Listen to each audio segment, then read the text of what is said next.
तन को धोया मगर मन को धोया नहीं। बाद गंगा नहाने से क्या फायदा।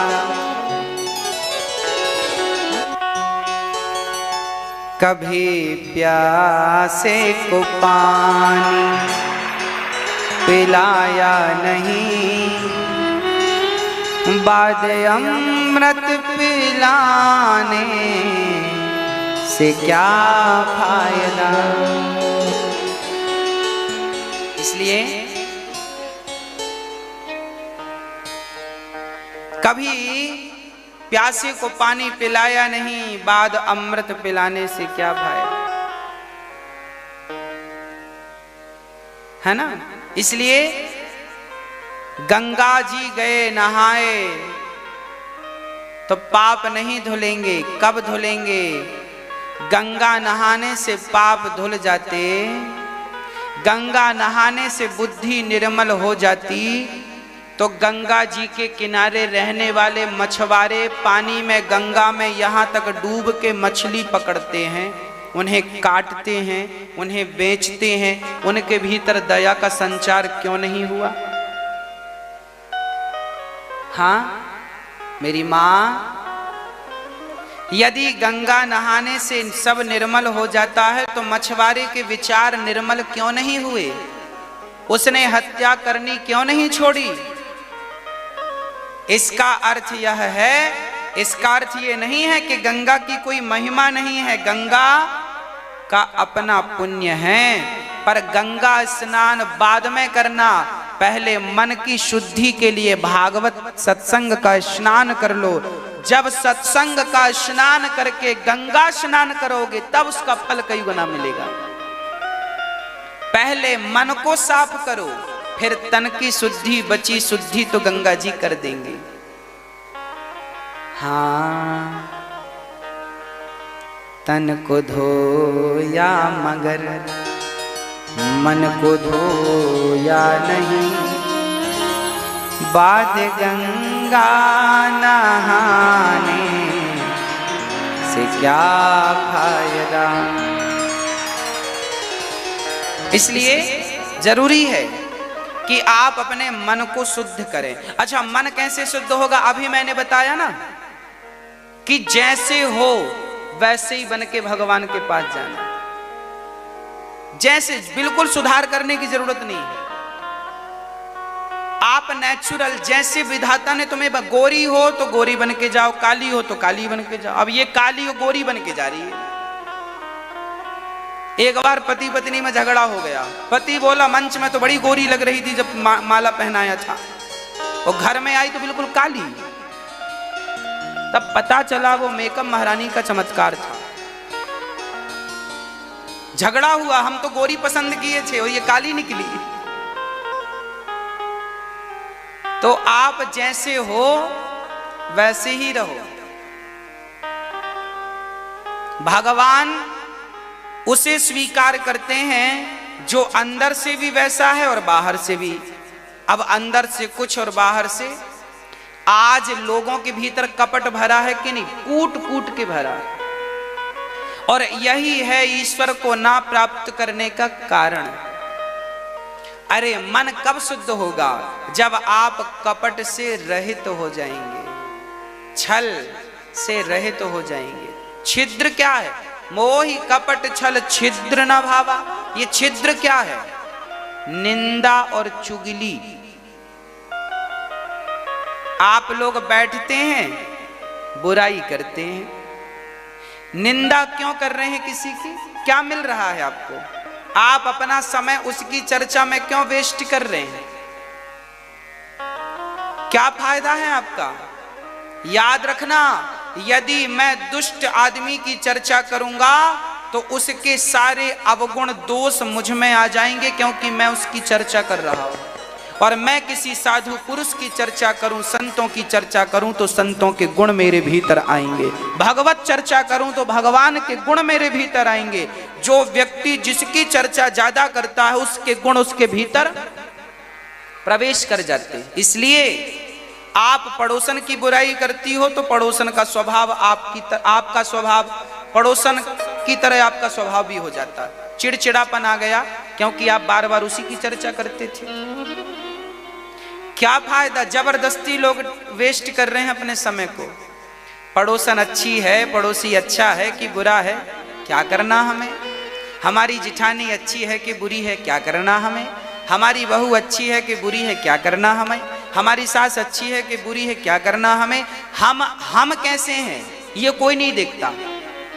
हम कैसे हैं, हम में क्या बुराइयां हैं, हमें कहां ठीक करना है, अपने पे ध्यान नहीं है, बस दुनिया पे ध्यान पूरा है। दुनिया पे ध्यान बराबर है। हम कैसे हैं, हमारा स्वभाव कैसा है, उस पे किसी का ध्यान नहीं है। हमें कहां सुधार की जरूरत है, वहां किसी का ध्यान नहीं है। बस हमारा पड़ोसी कैसा है इस पे डिस्कस चलती है, डिबेट चलती है। और यही कलयुग का प्रभाव है। कुछ लोगों में कलयुग ज्यादा ही प्रभावशाली है। इसलिए आप अपने इर्द गिर्द कलयुग को ना भटकने दीजिएगा। सदा भगवत चिंता में अपने आप को व्यस्त रखिएगा, ताकि बुराई करने का, अब देखो ना टीवी पे 3.5 घंटे आप कथा सुनते हैं तो आप निंदा चुगली से बच जाते हैं। और कथा ना सुने आप तो ये 3 घंटे किसी की बातें करेंगे, अच्छी करेंगे या बुरी, मतलब चर्चा किसी की होगी तो समय वेस्ट होगा कि नहीं।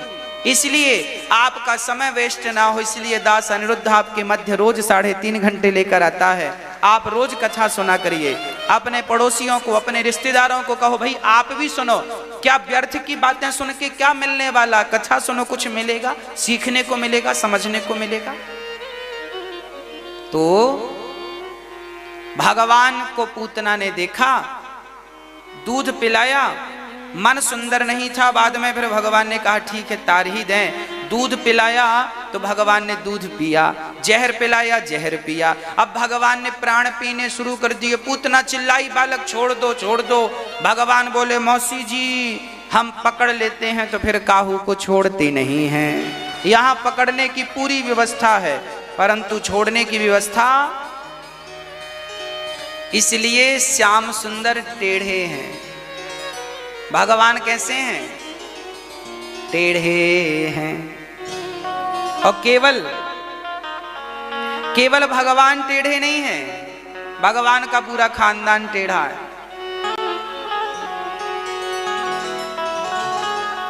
तू टेढ़ा तेरी टेढ़ी रे नगरिया। हाँ पूरा सब टेढ़ा ठाकुर जी का। पांव टेढ़े, गर्दन भी, कमर भी। अच्छा सीधा क्यों नहीं है ठाकुर जी हमारे। भगवान कहते हैं मैं सीधा हो जाऊंगा तो सीधी चीज आपके भीतर जाएगी तो वापस आ जाएगी, पर टेढ़ी चीज अंदर एक बार चली जाए तो फिर वापस नहीं आती। इसलिए टेढ़ा है, 3 जगह से टेढ़ा है। इसलिए एक बार कन्हैया, एक तो कन्हैया जल्दी से अंदर जाते नहीं है और चले जाएं तो फिर कभी तू टेढ़ा तेरी टेढ़ी रे नजरिया। भगवान ने पूतना को पकड़ लिया, पूतना के प्राणों का पान किया और पूतना का उद्धार हो गया। न जाने कौन से गुण पर दयानिधि रीझ जाते हैं, यही सदग्रंथ कहते हैं, यही हरिभक्त गाते हैं। भगवान ने थोड़ा बड़े हुए तो शंकर जी दर्शन करने आए, बंसी देकर चले गए। रुद्रस्तु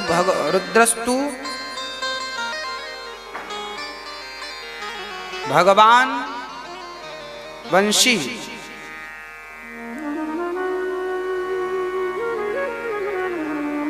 वंशस्तु भगवान रुद्र। भगवान शंकर ही बांसुरी बने। वंशस्तु भगवान रुद्र भगवान शिव बांसुरी बनकर गोविंद के हाथ में पहुंच गए और जो बांसुरी गोविंद के हाथ में है वो शंकर जी का अवतार है। भगवान शिव ही बंसी के रूप में गोविंद की सेवा में निहित हैं, अर्थात नियुक्त हैं। एक दिन भगवान करवट बदले तो भगवान को मारने शकटासुर आया। भगवान ने छकड़े पे लात जमाई, शकटासुर को मारा, तृणावर्त का उद्धार किया। भगवान के नामकरण संस्कार हुआ। हमारे हिंदू धर्म में 16 संस्कारों की परंपराएं अनादि काल से रही हैं। वही अच्छे माई बाप हैं, वही अच्छे माता पिता हैं जो अपने बच्चों को संस्कारवान बनाते हैं। धनवान तो कोई भी अपने बच्चे को बना सकता है, पर संस्कारवान तो वही माँ बाप बना सकते हैं जो स्वयं संस्कारवान होते हैं। इसलिए आपको संस्कारवान होना चाहिए और बच्चों को पैसे का बंटवारा बाद में करो, संस्कार पहले दे दो। अच्छा, आप लोग अपने बच्चों को संस्कार दे रहे हैं कि नहीं? संस्कार क्या है? बोलने के संस्कार दीजिए। कैसे बात करनी चाहिए, अपने से बड़ों से कैसे बात करनी है, अपने से बड़ों से कैसे व्यवहार करना है, ये संस्कार है। बात करना भी उसी को आता है जो संस्कारी होता है। नहीं तो तू तड़ाक की बातें तो सभी कर लेते हैं। आजकल के बच्चे बात बात पे गाली दे के बात करते हैं, पता है आपको? आप भगवान करे आपके बच्चे बहुत अच्छे हों, पर बहुत बच्चों को हमने देखा है रे करके, बे करके और फिर बहुत सारी उल्टी सीधी गाली दे करके बात करते हैं। हाँ, रे और बे शब्द का उपयोग करते हैं, गाली देते हैं। क्या ये संस्कार हैं आपके? नहीं ना। तो आप अपने बच्चों को बोली सिखाइए। बेटा कैसे बोलना है, अपने से बड़ों को क्या बोलना है, कैसे उनका सम्मान करना है। अरे वाणी में जरा मिठास होनी चाहिए। आइए आइए, स्वागत है। कैसे हैं? आइए बैठिए। जल लेंगे, दूध लेंगे, छाछ लेंगे, पूछिए बड़ी नम्रता से। आज के आदमी का ना एटीट्यूड नहीं जाता, अहंकार घमंड जाता ही नहीं। आपके घर कोई मेहमान आता है तो आप उससे भी एटीट्यूड में बात करते हैं। हाँ सर, हमारे घर का ये देखो, ये देखो। हाँ, हम तो ये खाते हैं, ये पहनते हैं, ऐसे रहते हैं, ये गाड़ी हमारी है। अरे तुम्हारे घर मेहमान आया है, उससे कैसी बात करनी है ये बात करना सीखो। हर जगह अहंकार। आदमी के बैठने से पता चल जाता है कि कितना अहंकारी है। याद रखना, साधु लोग आपके बैठने से पता कर लेते हैं कि आप कितने अहंकारी हैं। हम आपकी बैठक देख करके, आप बैठे हैं ना, आपके बैठने का अंदाज देख के हम बता देंगे कि आप अहंकार से कितने भरे हैं और कितने सरल हैं। आपकी आसन, आप बोलेंगे नहीं, आपके बैठने का तरीका बता देगा कि आप अहंकारी हैं या नहीं, है ना संत भगवान। हमारे अयोध्या में एक संत जी थे, वो खाते हुए आदमी को देखकर बता देते थे कि ये पिछले जन्म में क्या था। खाने का तरीका सबका अलग अलग होता है।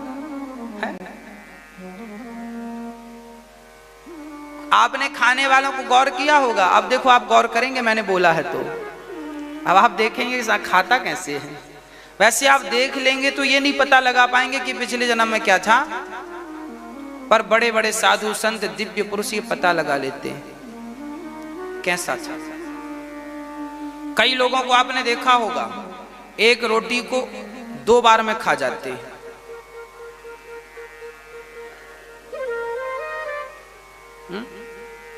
ये पिछले जन्म में कौन रहा होगा? बोलो, ज्यादा ज्यादा कौन खाता है? या तो हाथी रहा होगा या तो घोड़ा रहा होगा। कुछ लोगों को आप देखते हैं चावल खाते हैं तो बहुत सारा भर के खाते हैं, हाँ पूरा बड़ा समूह, ये नहीं थोड़ा थोड़ा खाएं। कोई भागी जा रही है थाली क्या? खाने का ढंग बताता है कि आप क्या हैं। चलिए, तो बहुत डीप बातें हैं, इनमें डिस्कस ना किया जाए। हम केवल ये चर्चा करें कि आप अपने बच्चों को कैसे संस्कार दे सकते हैं। बोलने के संस्कार दीजिए, बोलने के संस्कार दीजिए। कैसे बात करनी है, क्या बोलना है, क्या नहीं बोलना, किसे देखकर हंसना है, किसे देखकर हंसना नहीं है। हाँ, हंसने से भी महाभारत होता है। द्रौपदी की हंसी से महाभारत हुआ था। इसलिए किसी अंधे को देखकर हंस मत देना, लंगड़े को देखकर मत हंस देना, नहीं तो बड़ा नुकसान हो जाएगा। हंसिएगा मत। बच्चों को अच्छे संस्कार दीजिएगा कि बड़ों का सम्मान करें, बुजुर्गों का सम्मान करें, माँ बाप का सम्मान करें और प्राणी मात्र में भगवान का दर्शन करें। अरे जीव मात्र से प्यार करें। हम केवल इंसानों से नहीं, हम तो चींटियों से भी प्यार करने वाले लोग हैं। ये संस्कार आप ही तो देंगे ना अपनी संतान को, कौन देगा आपके अतिरिक्त। इसलिए बच्चों को बढ़िया पढ़ाइए लिखाइए, उच्च अधिकारी बनाइए, ऊंचे पद पर ले जाइए, स्वावलंबी बनाइए, आत्मनिर्भर बनाइए। आपके बच्चे को नौकरी मिल जाए तो अच्छी बात है, ना मिले तो रोए ना आपके बच्चे। खुद मेहनत करके दो पैसे कमाएं और सबका पेट भरें। ऐसी योग्यता, ऐसा टैलेंट बच्चों को दीजिएगा कि कल को नौकरी ना मिली तो क्या करोगे, रोओगे क्या, फिर क्या करोगे। उस विषम परिस्थिति में भी आपको भूखा नहीं रहना है। उस विषम परिस्थिति में भी आपको अपने घर का सारा खर्चा करना है, चलाना है। उस स्थिति में आपको कैसे डिसीजन लेने चाहिए, उस स्थिति में आपको कैसे संतुलित रहना चाहिए, उस स्थिति में आपको आत्महत्या नहीं कर, कई लोग आत्महत्या कर लेते हैं। आपके बच्चों को ये पहले ही बचपन में सिखाओ कि बेटा जीवन में कितनी भी उलझन आए, कितनी भी परेशानी आए, उसका डट के सामना करना सीखो, ना कि आत्महत्या करने का कोई निर्णय ले। उसका डट के सामना कीजिए। हर समस्या का समाधान आसपास होता है, पर हमारी नजर उस समाधान में नहीं जाती। इस दुनिया में ऐसी कोई समस्या नहीं है जिसका समाधान ना हो। मरे हुए आदमी को जिंदा करने की भी दवाई है, पर कोई वहां तक पहुंच नहीं पाया, जिसे संजीवनी बूटी कहते हैं। लक्ष्मण जी ने खाई थी, राजा बलि ने खाई थी तो जिंदा हो गए थे। इस दुनिया में ऐसी कोई समस्या नहीं है जिसका समाधान ना हो। है समाधान, हम पहुंच नहीं पा रहे हैं। कोरोना की दवाई है, पर हम पहुंच नहीं पा रहे हैं वहां तक, अभी दूर है, वहां से कुछ कदम दूर है। कौन सी बीमारी है, कौन सी समस्या है जिसका समाधान ना हो? है। आप लोग समस्याओं में इतने उलझ जाते हैं, इतने उलझ जाते हैं कि समाधान की तरफ आपका दिमाग नहीं जाता। इसलिए कहते हैं कि जब जीवन में कोई समस्याएं आए तो बिल्कुल ठंडे दिमाग से 5 मिनट, 10 मिनट, आधा घंटा, 1 दिन, 2 दिन विचार करो। तुरंत निर्णय ना लो, सोचो। कम समय है तो जल्दी से सोचो, बिल्कुल ठंडे दिमाग से। इसका क्या समाधान हो सकता है, क्या हो सकता है इसका, इस बात का क्या जवाब हो सकता है? विचार करके बोलो। सामने वाले ने गाली दी, तुम भी दे, ये समाधान नहीं है। सामने वाले ने हाथ उठाया, तुमने भी उठा दिया, ये समाधान नहीं है। विचार करो, ये समाधान नहीं है। शांति से। मैंने एक बार दृष्टांत सुनाया था कि देखिए, हम लोग समस्याओं में उलझ जाते हैं। बड़े बड़े मनीषी बुद्धिजीवी लोग समस्या में उलझ जाते हैं, परंतु समाधान नहीं ढूंढ पाते। क्या समाधान है? हम लोग बातें करते हैं समाधान पर। आज बड़े बड़े चैनलों पर, न्यूज चैनलों पर डिबेट होती है समस्याओं पर, जबकि डिबेट होनी चाहिए कि इसका समाधान क्या, चलो आप अपनी तरफ से समाधान रखो, हम अपनी तरफ से इसका ये समाधान है। समस्याओं पर डिबेट करने वाले लाखों होंगे, अरे समस्याओं को भूल कर समाधान की तरफ बढ़ने वाले बनो। कब तक उलझे रहोगे समस्याओं पर? समाधान पर नजर होनी चाहिए। क्या समाधान है इस बात का? बच्चों को प्रखर बुद्धि वाला बनाइए, समाधान तुरंत हो, इसका ये समाधान है। एक आदमी, मैंने सुनाई थी बात, फिर दोहरा देता हूं। एक आदमी, बहुत पुरानी जमाने की बात है, एक आदमी गाड़ी से जा रहा था, 4 चक्के की गाड़ी, 4 व्हीलर बड़ी गाड़ी। उस जमाने में उस गाड़ी का नाम एम्बेस्टर था। क्या था? एम्बेस्टर ही बोलते थे पुरानी गाड़ी को। हाँ, एम्बेस्टर बोलते थे। वो गाड़ियां चलती थी, वो लंबी, सामने बड़ी लंबी गाड़ियां होती थी, व्हाइट कलर की, आपने देखी होंगी। आजकल नेता लोग उसी में चलते हैं, पुराने एम्बेस्टर गाड़ी। एक आदमी ने गाड़ी खरीदी एम्बेस्टर, वो चल पड़ा। उसका काम था, उससे जाना था बेंगलुरु, तो बेंगलुरु के लिए निकल पड़ा। चलते चलते उसकी गाड़ी एक पुल पड़ा, पुल, नदी के ऊपर पुल था, ब्रिज था, उस पर उसकी गाड़ी पंचर हो गई। अचानक गाड़ी पंचर हुई, वो गाड़ी से उतरा और स्टेपनी खोला। अब चक्का जब निकाला तो बोल्ट खोल करके चक्के को निकाला, तो बोल्ट नदी के किनारे पुल पे ऊपर जमा के उसने रख दिया, चारों बोल्ट रख दिए और चक्का उसने खोल लिया। पीछे की स्टेपनी खोली और वो लगाने के लिए जैसे ही टायर अंदर किया तो वो हाथ से छूट गया और उस टायर के धक्के से वो चारों बोल्ट जो नदी के किनारे, वो चारों नदी में गिर गए। अब चक्का तो है पर कसने के बोल्ट पानी में गिर गए। अब लो, और गर्मी बड़ी कड़ी, धूप, और आसपास कोई पेड़ पौधा भी नहीं।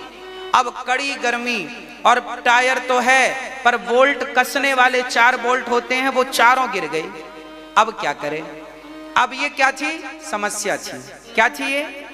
समस्या है। अब क्या करें? अब क्या गाड़ी बिना बोल्ट के 1 कदम चलेगी? टायर बाहर आ जाएगा। अब क्या करें? अब वो इतना बड़ा इंजीनियर था, पढ़ा लिखा था, बुद्धिजीवी था, पैसे, पर उसके पास समस्या तो थी पर समाधान नहीं था। समाधान किसके पास था?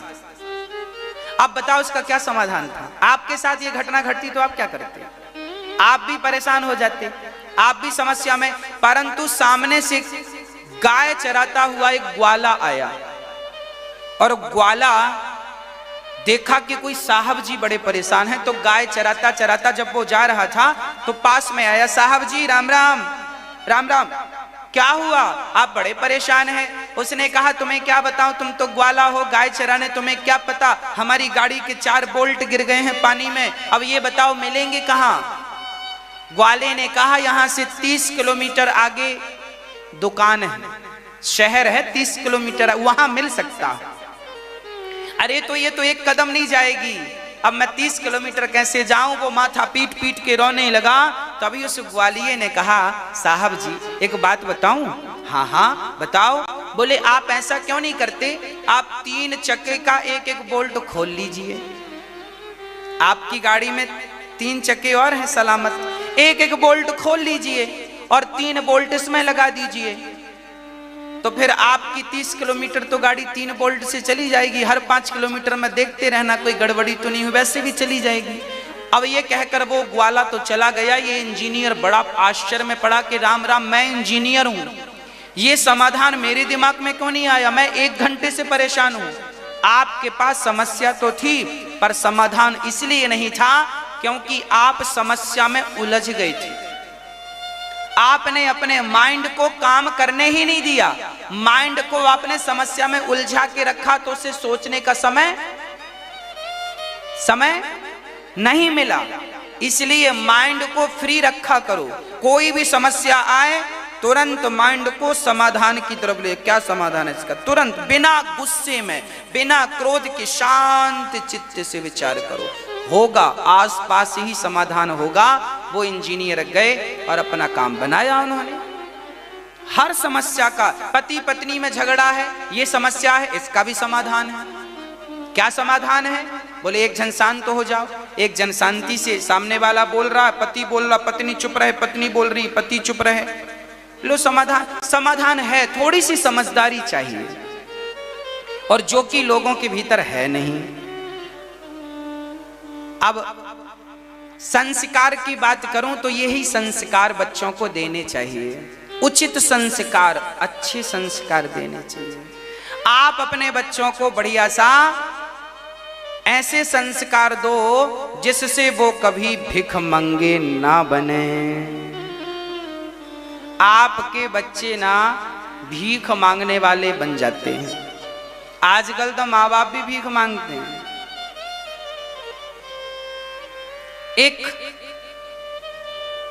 एक बेटी का विवाह हो रहा था। एक पिता की एक बेटी थी, एक बेटा था। बड़ा सामान्य जीवन था, सरकारी नौकरी थी, 15-20 हजार रुपए उसे मिलते थे, सरकारी जॉब थी। बेटा बेटी थे, लोन लेके उसने अभी अभी एक नया घर बनाया था। बेटी सयानी हो गई तो लड़का देखकर बढ़िया सी विवाह की तारीख पक्की हो गई। लड़का बड़ा अच्छा था, योग्य था, होनहार था। बारात आई, कन्यादान की रस्म चल रही थी। मंडप के नीचे कन्या बैठी थी। पिताजी कन्यादान करने पहुंचे तो मंडप के नीचे एक रस्म होती है, लड़की के पिता पूछते हैं अपने दामाद से, बेटा तुम्हें क्या चाहिए? तो उस लड़के से पूछा गया, भाई आपको क्या चाहिए? तो उसने कह दिया, हमें गाड़ी चाहिए, 4 व्हीलर चाहिए, 4 चक्के की गाड़ी। लड़की के पिता के तो पांव के नीचे से जमीन खिसक गई। उन्होंने कहा, बेटा हमारी तो आपसे ऐसी कोई बात हुई नहीं थी, लेन देन की तो पहली सारी बातें हो गई थी, पर गाड़ी तो देने का कोई बात चर्चा हुई नहीं थी। वो लड़का बोला, चर्चा हुई हो या ना हुई हो, हमारे सारे फ्रेंडों को गाड़ी मिली है तो हमें भी गाड़ी चाहिए, नहीं दोगे तो हम चले जाएंगे, विदा ही नहीं होगी। अब लड़की का पिता बड़ा चक्कर में पड़ा, राम राम, इतनी महंगी गाड़ी कहाँ, मेरी औकात नहीं है गाड़ी देने की, पर मांग रहा है ये। पिता तो पिता है ना, बाप तो बाप होता है। पिता रातों रात व्यवस्था करने लगा, कहां से करूं, किस से लूं, कोई कर्जा देने को तैयार नहीं था, कहीं से जुगाड़ नहीं था, कोई खेती बाड़ी नहीं थी कि जमीन जाए तो बेच दूं, कोई गहने भी इतने ज्यादा नहीं थे कि गिरवी रख के पैसा उठा लूं। तब उस बाप को सूझा कि क्यों ना मेरा एक घर है जो कि अभी अभी बना है, इसको बेच दिया जाए। उस घर की बोली लगा दी पिता ने। वो घर 10 लाख रुपए में बिका। जब 10 लाख में घर बिका तो उस पिता ने गाड़ी खरीदी। लड़के ने कहा था फलानी गाड़ी, उसकी कीमत भी लगभग 9-10 के बीच की थी, हमें गाड़ी ये वाली चाहिए। अब लड़की के पिता ने रातों रात घर बेचे, पैसे लिए, गाड़ी आई। जब गाड़ी आई तब वो उस गाड़ी पर विदा लड़की को किया और वो गया। एक दिन वो लड़का अपनी पत्नी को गाड़ी पर बिठा के सैर करा रहा, चलो आज तुम्हें घुमा के लाते हैं। लड़की बैठी है, लड़का गाड़ी चला रहा है, बड़ी तेज गाड़ी। आगे एक मंदिर था, भिखारी लोग रास्ता पार कर रहे थे और ये गाड़ी बड़ी तेज। लड़की बोली धीरे चलो धीरे चलो, पर ये तो एक्सीलेटर दबाया, गाड़ी चली। आगे एक भिखारी आ गया, अपाहिज, हाथ में बैसाखी थी, एक पांव टूटा था और बस चल रहा था धीरे धीरे। वो सड़क के बीच में आया और इसकी गाड़ी बिल्कुल पहुंच गई, ब्रेक पे चढ़ गया, घिसटती हुई गाड़ी जाकर उस बूढ़े आदमी के पास खड़ी हो गई। बाल बाल बचा एक्सीडेंट होते होते। साहब गाड़ी से निकले और बोलने लगे, पागल हो गया है, तेरा दिमाग खराब हो गया है, कमा के खाते नहीं बनता जो भीख मांगने चल पड़े। अभी गाड़ी के नीचे आ जाते, मर जाते, मेरी गाड़ी मिली थी तुम्हें मरने के लिए। और बड़ी बड़ी बातें बोला। तभी ये लड़की उतर के गई, पति को शांत किया और 100 रुपए निकालकर उसे भिखारी के झोली में डाल दिया। अब ये गुस्सा हो गया, क्यों उसे भीख दी, तब इस लड़की ने कहा अपने पति से, सुनो, ये जो भिखारी है ना, ये अपाहिज है, इसका एक पांव टूटा है, भीख मांगना तो इसकी मजबूरी है, ये कमा कर खा नहीं सकता क्योंकि पांव टूटा है, और ये अपाहिज है इसलिए मजबूरी में ये भीख मांगता है। पर आपके पास तो कोई मजबूरी नहीं थी, आपका तो पांव नहीं टूटा था, फिर भी मंडप के नीचे मेरे पिता से गाड़ी की भीख मांगी कि नहीं? इस लड़की ने ये जब कहा, उस लड़के का सिर शर्म से झुक गया। और आज यही दुर्दशा अधिकाधिक लोगों की है। आज लोग दहेज लेने वाले बन रहे हैं। अरे लड़की का पिता जो स्वेच्छा से दे दे रख लो, पर डिमांड तो ना करो कि ये चाहिए वो चाहिए। कई बार लड़की के पिता जमीन और जायदाद बेच देते हैं। क्या ये सही है? कर्जा लेकर बेटी का विवाह करते हैं और कर्जा ना चुका पाने के कारण कई बार माँ बाप को आत्महत्या करनी पड़ती है। क्या ये न्याय है? क्या ये संस्कार दिए हैं आपने अपनी संतान को? क्या ये पढ़ाया है आपने अपने बच्चों को? दहेज लेना कितना बड़ा, अरे जो दहेज दे पिता स्वेच्छा से वो तो अच्छा है, लेना चाहिए, मांग कर किसी को परेशान नहीं करना चाहिए। आप अपने बच्चों को क्या ऐसा बनाएंगे कि वो भी किसी के सामने हाथ फैलाएं? आप लोग भी तो दहेज लेते हैं ना? हाँ, मैं देखता हूं समाज में शादियों की बात होती है तो पता नहीं कहां से लोगों की एनर्जी आ जाती है। 10 लाख चाहिए, 20 लाख चाहिए, इतना बड़ा मुंह फाड़ते हैं, पैसा चाहिए, पैसा चाहिए। आज ना किसी को योग्य लड़की नहीं चाहिए, आज तो पैसा चाहिए। इसलिए पैसा मिल जाता है पर योग्य लड़कियां नहीं मिलती।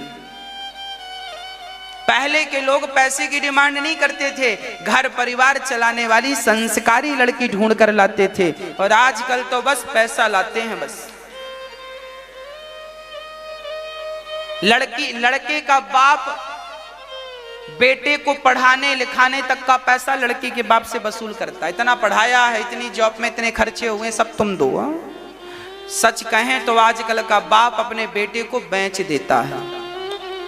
दहेज लेना मतलब बेटे को बेचना, और जब आपने बेटे को बेच दिया तो फिर उम्मीद मत करना कि बुढ़ापे में वो तुम्हें गिलास भर पानी देगा, क्योंकि बेच दिया है आपने। बेच क्यों दिया? क्या ये सही था? क्या इसकी आज्ञा शास्त्र दे रहे थे? क्या आपका धर्म इसकी इजाजत दे रहा था? फिर भी आपने अपने पुत्र को बेच दिया। इसलिए पैदा किया था कि दहेज मांग सको। पैसा पैसा पैसा, मरोगे तो बांध के ले जाओगे, पैसा क्या? दहेज जैसी गंदगी को हमारी समाज से कब को निकाल बाहर करना चाहिए। पर आज भी बड़े बड़े लोग पैसा लेते हैं, पैसा मांगते हैं। कब आएगी बुद्धि, कब अक्कल आएगी, भगवान जाने। आप लोग तो अपने बच्चों को भिखारी नहीं बनाओगे, भिखमंगा तो नहीं बनाओगे। जो भिखारी वो होते हैं जो मंदिर के बाहर बैठकर भीख मांगते, उन्हें भिखारी कहते हैं। और जो दहेज की भीख मांगते हैं, इन्हें भिखारी नहीं, इन्हें भिखमंगा कहते हैं। क्या बोलते हैं? आप तो नहीं मांगेंगे मैया, हमारी माताएं भी लिस्ट भिजवाती हैं, ये साड़ी सास की, बहू की, ननंद की, जिठानी की, और पड़ोसन की भी साड़ियां बुलवा के रख लेती हैं। आज शादियों में बड़ा खर्चा होता। कल बच्चा पैदा हुआ, उसके भी कपड़े लिख के भेज देते। कपड़े पहनाने की ताकत नहीं थी तो बच्चे काहे पैदा कर लिए? होता मैंने देखा है, जो बच्चा भी 2 दिन पहले पैदा हुआ उसके भी कपड़े लिख के भेजे, इसके भी बच्चे के भेजवाना कपड़े। शादियों में होता सबके कपड़े भिजवाओ, और एक के यदि रह गए तो लड़की को ताने सुनने मिलता, तेरी माँ ने कपड़े नहीं भेजे फलानी के। बताओ, ऐसी ऐसी सोच वाले भारत में चल रहे हैं। और अब तो मैं आपसे निवेदन करूंगा कि दहेज ना लेना और अपने बच्चों को इतना योग्य बनाना, इतना योग्य बनाना कि उन्हें किसी के सामने हाथ फैलाने की जरूरत ना पड़े, दहेज की भीख लेने की जरूरत ना पड़े। और यदि आपने दहेज लिया तो फिर आप क्या बन जाएंगे? आप क्या बन जाएंगे? भिख मंगे बन जाएंगे। लिखवाइएगा घर के बाहर नेम प्लेट में, भिख मंगे का घर यही है। और यदि आपने दहेज ली और भिख मंगा बने तो सपने में मैं भी आऊंगा आपको कहने, भिख मंगे सो रहे हो? सपने में आऊंगा आपके। यदि आपने दहेज लिया तो आपको बताने के लिए, देखो आपने भीख ली है, समझाया था, सुनाया था, बताया था, नहीं समझा। संस्कार दिया भगवान गर्गाचार्य जी ने। गर्गः पुरोहितो राजन यदूनां सुमहातपः ब्रजम जगाम नंदस्य वसुदेव प्रचोदितः। बच्चों को ऐसे संस्कार दो कि उनके भीतर दया का भाव हो, दया हो, सेवा का भाव हो, सेवा करने वाले बच्चे हों। अरे एक लायक बेटा पूरे देश को नाम ऊंचा कर देता है, पूरे देश का कल्याण कर देता है, एक लायक। इसलिए सेवा करने वाले बच्चे हों आपके, आप भी अपने बच्चों से सेवा कराइए, सेवा के संस्कार दीजिए, पढ़ाइए लिखाइए, योग संस्कारी बनाइए। और ये दास अनिरुद्ध, किसी ने हमसे कहा महाराज जी आप थोड़ा रेस्ट भी किया करिए, रेगुलर आप कार्य करते हैं, रेगुलर कथा सुनाते हैं, आप थकते नहीं हैं क्या? हमने कहा भैया आपकी एक माँ है तो पूरा दिन आप बिजी रहते हैं, हमारे तो 50 माएँ हैं, तो इनकी सेवा के लिए तो हमें व्यस्त रहना ही पड़ेगा। आपके परिवार में 4 लोग हैं, ज्यादा से ज्यादा 6 लोग हैं, और ज्यादा से ज्यादा 10 लोग हैं। आपके परिवार में ज्यादा से ज्यादा 6 लोग हैं, तो आप 6 लोगों के लिए दिन भर कमाते हो कि नहीं? हाँ, आपके परिवार में 6 लोग हैं, और भक्तों हमारा तो इतना बड़ा परिवार है कि हमारे परिवार में तो 50 माएँ हैं, और इन माँओं की सेवा करने के लिए तो हमें कार्य करना ही पड़ेगा। इसलिए इन माँओं की सेवा के लिए आपसे हम जरूर निवेदन किया करते हैं कि आप भी इस कार्य से जुड़िए। जो बच्चे अपने माँ बाप की सेवा नहीं करते, उन माँओं की सेवा ये दास अनिरुद्ध करना चाहता है और करता है। देखिए इन सभी माँओं की सेवा ये दास करता है, और ये सभी माँओं का आशीर्वाद हमें मिलता है। जो बच्चे अपने माँ बाप को घर से निकाल देते हैं, वो माँ यहाँ गौरी गोपाल वृद्धाश्रम में आकर के और ये दास के पास रह करके दास को आशीर्वाद देती हैं, और सभी माँओं का आशीर्वाद लेने का हमें परम सौभाग्य प्राप्त होता है। इसलिए कहता हूँ आप सभी अपने अपने माँ बाप की सेवा कीजिएगा, और यदि आपसे अपने माँ बाप की सेवा ना होए तो आप उन्हें कुछ बोलिएगा मत, भेज दीजिएगा इस दास के पास, ये दास अनिरुद्ध उनकी सेवा करेगा। हाँ, उनकी सेवा करेगा। प्रिय भक्तों, माँओं की सेवा हमारा परम कर्तव्य है। इसलिए आप सभी से प्रार्थना है कि आप भी इस माँओं की सेवा के कार्य से जुड़ें, और आप किसी एक माँ के रहने के लिए छत की व्यवस्था करा सकते हैं। आप सहयोग किसी एक कमरे के लिए सहयोग कर सकते हैं, और किसी एक माँ की उंगली पकड़ सकते हैं, सहारा बन सकते हैं। जब आप किसी का सहारा बनते हैं तो विधाता भगवान भी आपका सहारा बनते हैं। और भक्तों, एक राजा ने अपने गुरु से कहा कि गुरुदेव, मैं ही राजा क्यों बना? मेरे साथ और भी बच्चे पैदा हुए हैं, उसी तारीख में वो राजा क्यों नहीं बने, मैं राजा क्यों बना? तब गुरु जी ने कहा कि जंगल में एक महात्मा बैठे हैं, वो तेरे प्रश्न का उत्तर देंगे। राजा दौड़कर महात्मा के पास गए। वो महात्मा अंगार खा रहे थे, अंगार। राजा ने कहा, महात्मा जी आपको मैं रोटी की व्यवस्था करा देता हूं, आश्रम बना देता हूं, अंगार क्यों खा रहे हैं? महात्मा ने कहा, चला जा यहां से। राजा बोले, मैं ही राजा क्यों बना, ये उत्तर दीजिए। महात्मा ने कहा, आगे जंगल में एक महात्मा और है, वो तेरे प्रश्न का उत्तर देंगे। राजा आगे गया तो वहां एक महात्मा जी अपना मांस नोच नोच के खा रहे थे। राजा को बड़ा आश्चर्य लगा, महात्मा जी इतने ज्ञानी हो और मांस खा रहे हो। साधु ने कहा, क्या चाहता है? राजा ने कहा, मैं ही राजा क्यों बना, और लोग राजा क्यों नहीं बने, ये उत्तर दीजिए। तब महात्मा ने कहा, पास के गांव में एक बच्चा पैदा होने वाला है, वो तेरे प्रश्न का उत्तर देगा। राजा को बड़ी उत्सुकता हुई। पास के गांव में राजा गए, वहां पता चला कि एक घर में एक बच्चा पैदा होने वाला है। जैसे ही बच्चा पैदा हुआ, राजा ने बोला बच्चे से, बोल मैं ही राजा क्यों बना और वो दो साधु कौन थे जो तेरा पता बताए। तब उस बच्चे ने, जन्म लिए बच्चे ने हंसकर कहा, राजन वो साधु जो तुझे पहले मिला, जो अंगार खा रहा था, और जो बाद में मिला, जो मांस खा रहा था, और मैं और तू, हम चारों मित्र थे पिछले जन्म में। एक बार जंगल गए थे तो वहां रास्ता भटक गए थे, और हम चारों बड़े भूख से तड़प रहे थे, बड़ी भूख लगी थी। तभी हम एक गांव पहुंचे तो वहां एक भंडारा चल रहा था, तो वहां हम सबने भोजन ले लिया, और भोजन लेकर नदी के तट पर जाकर पत्ते बिछाकर भोजन पाने वाले थे। हम चारों भोजन परोसकर बैठे थे, खाने वाले थे। तभी एक भिखारी आया और भिखारी ने कहा, भैया हमें भोजन दे दो। तो एक मित्र ने कह दिया, हम तुझे दे देंगे भोजन, तो क्या हम अंगार खाएंगे? तो इस जन्म में वो आज अंगार खा रहे हैं।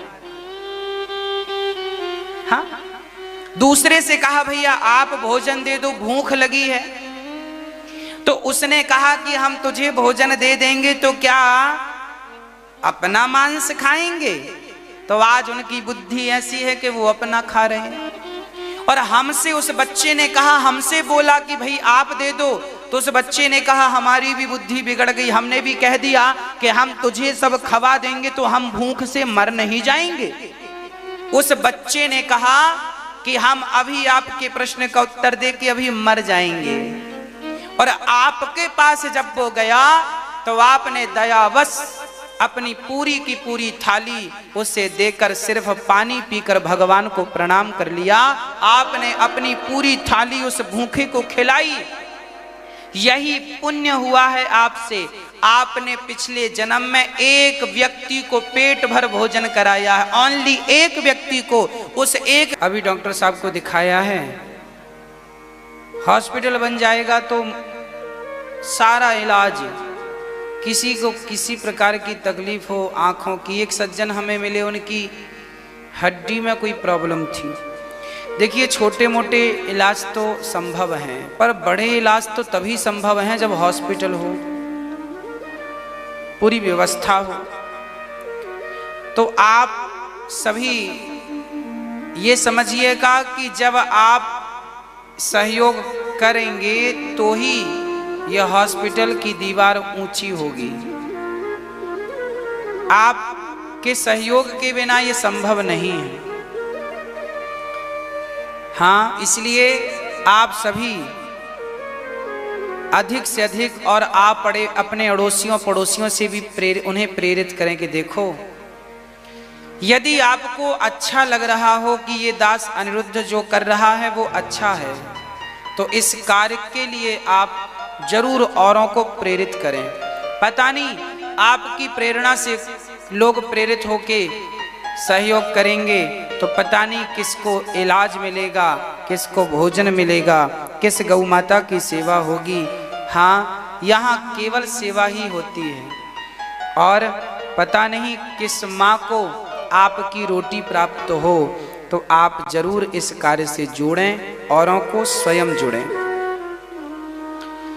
100 में से 10 रुपए केवल सेवा के लिए निकालें। और मैं विश्वास दिलाता हूं कि आप जितना दान करेंगे उस दान का कई गुना भगवान वापस भी करेंगे। ऐसा नहीं है दान करने से धन बढ़ता है,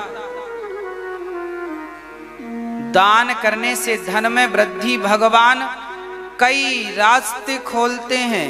अरे किसान भी दान करता है खेत में बीज, तब तो वो कई गुना होके वापस आता है।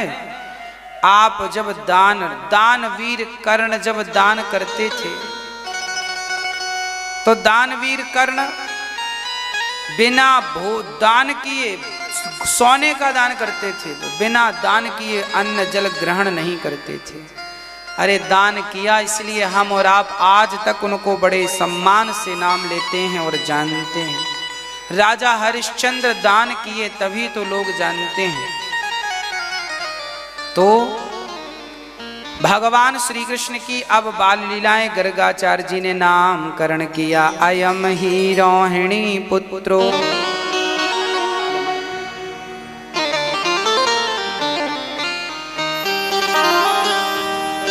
अयम ही रोहिणी पुत्रो रमयन सुहृदयो गुणैः आख्यायास्ते राम इति बलाधिक्याद् बलम विदो।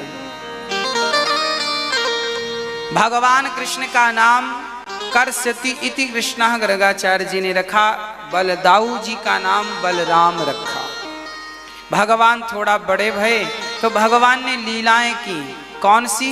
छोटे छोटे बछड़ों को खोल देते हैं। वत्सान मुंचन क्वचित समय क्रौश संजात हासा स्तेयम स्वादवत्यथ दधिपयः कल्पितैस्तेयो गई। वत्सान मुंचन क्वचित समय, छोटे छोटे बछड़ों को ना भगवान खूंटे से खोल देते हैं, सारा दूध जाकर के पी लेते हैं। गोपियां गुस्सा करती हैं तो आंख दिखाते हैं, गोपियां आंख दिखाती हैं तो भगवान हासा हंस देते हैं। हंसी आई, सारा कुछ गोपियां भूल जाती हैं और फिर वैसी की वैसी हो जाती हैं। सारी गोपियां शिकायत करने आई, मैया तेरे लाला ने आज देख ये चोरी करी है, आज ये मटकी तोड़ी है, आज ये शैतानी की है। मैया कहें, चोरे लाला सच्ची बताइयो, तने बछड़ों को खोला है खूंटे से? तो कन्हैया एक बैल के पास चले जाते हैं कटोरा लेकर। मैया बोली, बैल के पास क्या कर रहा है? बोले, मैया दूध लगा रहा हूं। मैया बोली, राम राम गोपियों, देखो तो मेरे छोरा को तो यही पता नहीं कि गैया दूध देती है कि बैल दूध देता है, और तुम आरोप लगाने आ गई। भगवान बड़ी चतुराई से बच जाते हैं गोपियों को। मैया डांट के भगाती, जा हमारे लाला को तो कुछ भी पतो ना है, छोटो सो है। फिर मैया गोद में लेके बैठ जाती है, चौरे लाला तो को पतो ना है कि गैया दूध देवे। कन्हैया बोले, मैया मोको कछु पतो ना है, ये गोपियां जबरदस्ती आरोप प्रत्यारोप करें, मैं खूंटे से काय को खोलूं? मैं इनको नौकर हूं का कि इनके बछड़े खोलवे जाऊंगो? हाँ हाँ बेटा, सो तो बात सही है, पर ये सखियां शिकायत करवे काय को आवे? कन्हैया बोले, मैया शिकायत करवे ना आवे। हाँ फिर काय को आवे? मैया मारे से मिलवे को आवे। अच्छा तेरे से मिलवे आवे? हाँ मैया ये बहाना है, इनको शिकायत है। शिकायत कछु ना है। सच्ची बात थी कि गोपियां शिकायत नहीं, शिकायत के बहाने भगवान का दर्शन करने आती थी। ये तो दर्शन रूप माधुरी ऐसी है ठाकुर जी की कि लोग खिंचे चले आते हैं।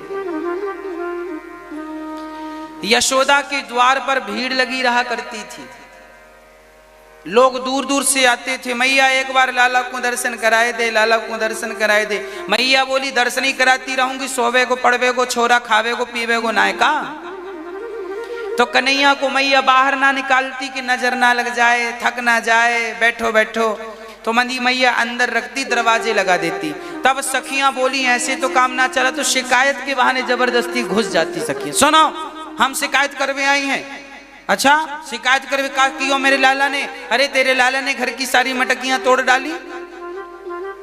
अच्छा, मैया बोली चलो मैं समझा दूंगी। गोपियां बोली ऐसी ना जाएंगी। फिर वो तेरे लाला कहाँ, वाह के सामने शिकायत करेंगी। जब लाला को दर्शन ना हो तो गोपियां कहे वाह के सामने शिकायत करेंगी। जल्दी से वाक्य बोला मैं वाह के सामने शिकायत करूंगी। अब मैया आवाज लगा रही है, लाला ओ कन्हैया। कन्हैया दौड़े दौड़े आए, मैया का है गो? ओ बेटा देख तो सही, तेरी शिकायत करवे आई हैं गोपियां, तेने सचमुच चोरी करी है का?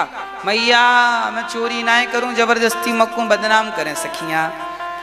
का कियो है जरा बताइयो? तो सखियां कहती हैं कल हमारे घर में आए के लाला ने कहा कि सुनो गांव में बड़े बड़े साधु संत आ रहे हैं, जरा भोजन बना